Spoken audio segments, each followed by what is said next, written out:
MBBS in abroad. Apollo MedSkills 6 years of MBBS program will be completed in 35 lakhs only.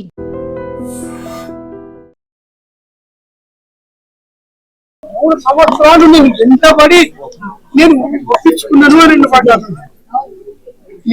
నేను కలిసి ఉండగానే నేను అంగీకరించాను. దానికి నేను చూడలేదు, కలవలేదు. మొన్న 26 నాడు మాత్రం నా కూతురు ఫోన్ చేసి నాన్న నేను విడిపోతున్నావు అంటే వచ్చి మాట్లాడంటే పోయినా గట్టిగా నేను ఉండలేను నాన్న అని చెప్పింది. చెప్పిన తర్వాత వాడు మొదటిసారి అతను కలవటాడు, కలిసి వాడు 5 సంవత్సరాల నుండి నేను ఉంటున్నాను. 3 సంవత్సరాలు ఆమె కొరకు నేను ప్రయత్నం చేసిన, 3 సంవత్సరాలు వెంటబడి ప్రయత్నం చేస్తూ నేను ఒప్పించుకున్నా. ఆనందం వాడు పడ్డాడు.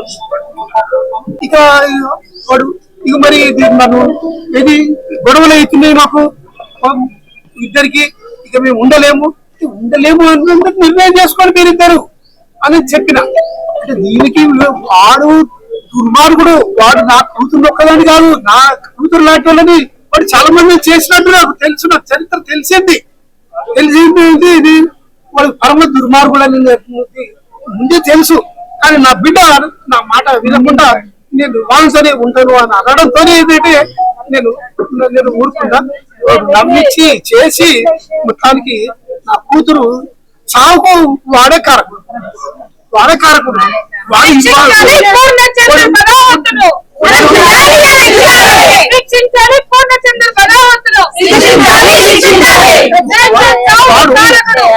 వాడు వెంటబడకుండా ఉండుంటే నా కూతురు ఉంటుంది, సచ్చేది కాదు. వాడికి ఏంటంటే వాడికి డబ్బు ఉన్నది. ఏంటో డబ్బు ఉన్నది, నేను ఎంతమంది నేను పెట్టుకుంటా అని సుమార్గంగా వాడి ఇంటికాడ మాట్లాడింది. వాడి భార్య తప్పు ఇట్లా వద్దంటే నీదేంటి, నాకు డబ్బు ఉన్నది, నేను ఎంతమందితో పోతాను అనేది కూడా వాడి ఇంటికాడ మాట్లాడినట్టు మాకు రిపోర్ట్ వచ్చింది. అట్లా వాడు ఇది విచ్చలవిడి సంబంధాలు. నా ఉద్దేశంలో ఇటువంటి క్రూర మృగాలు ఏది బతకడం కూడా ఆడపిల్లల జీవితాలను నాశనం చేసిండు. ఇక నా కూతురు లాంటి పరిస్థితి మళ్ళీ ఇంకా ఏ ఆడబిడ్డకు రావద్దు అనేది వాడిని ఖచ్చితంగా కఠినంగా శిక్షించాల్సిందే. మన సమాజానికి చావు గురించి తెలియదు, సూసైడ్ గురించి తెలియదు, ఒక మనిషి ఎందుకు బలవన్మరణంలోకి వెళతారో తెలియదు. అలాంటి వ్యక్తులకి ఎలాంటి సపోర్ట్ సిస్టమ్స్ అవసరం అవుతాయి అనేది వ్యక్తులుగా మనకి తెలియదు, ప్రభుత్వానికి అసలే తెలియదు. ఎందుకు అనంటే ఆడవాళ్ళు ఈ రకమైనటువంటి దాంట్లోకి వెళ్ళి చనిపోతే అది ఒక అవహేళన. ఒక ఆ అమ్మాయి ఎందుకు వెళ్ళాలి, ఆ అమ్మాయికి ఎందుకు అవసరం వచ్చింది, ఆ అమ్మాయి ఇట్లాంటివన్నీ చాలా మాట్లాడతారు. జడ్జిమెంటల్ గా ఉంటారు, పని చేసే చోట జడ్జిమెంటల్ గా ఉంటారు. ఒక జీవితం, ఒక వైవాహిక జీవితం భగ్నమైతే దాని మీద ఇచ్చేటటువంటి తీర్పర్లు, జడ్జిలు చాలా మంది ఉంటారు. ఎక్కడో ఉండరు, మన చుట్టూనే ఉంటారు.